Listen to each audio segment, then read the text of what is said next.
ये कहानी उन लोगों के लिए है जिसको अपने साथ जो कुछ भी होता है वो बुरा ही लगता है। हमारी जिंदगी में जो होता है वो अच्छे के लिए ही होता है, ऐसा सोचना चाहिए। भगवान सब कुछ सोच समझकर ही करते हैं। एक मालिक था, वो व्यापार कर रहा था और उसका व्यापार बहुत ही अच्छा चल रहा था। उसका एक विश्वासु नौकर था।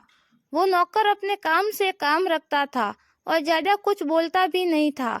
एक दिन वो नौकर काम पर नहीं आया। उसके मालिक ने सोचा कि वो पिछले 10 साल से यहाँ पर काम कर रहा है और उसने कभी पगार बढ़ाने की बात भी नहीं की है। वो बहुत ही ईमानदार भी है। मालिक को लगा कि शायद उसे अपना पगार कम लग रहा है, इसलिए वो आज काम पर नहीं आया। ऐसा सोच के मालिक ने उसका पगार बढ़ा दिया। दूसरे दिन वो नौकर काम करने आया। उसे अजीब लगा और पता भी नहीं था कि मेरे मालिक ने मेरी पगार क्यों बढ़ा दी है। वो वैसे ही काम करता रहा जैसे पहले करता था। काश मैंने ये पहले किया होता। पैसों की कीमत क्यों करनी चाहिए। 3-4 महीनों के बाद फिर से वो नौकर काम पर नहीं आया। वो बिना बताए काम पर नहीं आया था। इस बार उसके मालिक को यह बात पसंद नहीं आई।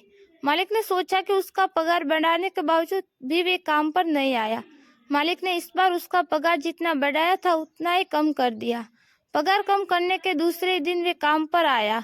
इस बार भी वो वैसे ही काम कर रहा था जैसे वो पहले करता था।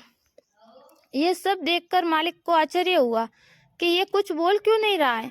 मालिक ने शाम को अपने नौकर को बुलाया और पूछा कि पहले मैंने तेरा पगार बढ़ाया था, तब तू कुछ भी नहीं बोला। मैंने तेरा पगार कम कर दिया, फिर भी तू क्यों कुछ नहीं बोलता।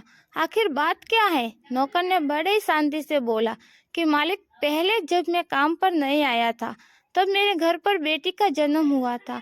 उस वक्त भगवान ने अपना पगार बढ़ाने की प्रेरणा दी थी, क्योंकि घर का खर्च पहले से बढ़ने वाला था। इस वजह से आपने मेरा पगार बढ़ाया था। दूसरी बार जब मैं काम पर नहीं आया था तब मेरे पिताजी की मृत्यु हो गई थी। भगवान को लगा होगा कि एक व्यक्ति का खर्च कम हो गया, इसलिए आपको मेरा पगार कम करने की प्रेरणा दी। मेरे पिताजी के नसीब को लिखा था, वो मिलना कम हो गया। भगवान जो करते हैं वो सोच समझ कर ही करते हैं, इसलिए हमारे साथ जो होता है वो अच्छे के लिए ही होता है।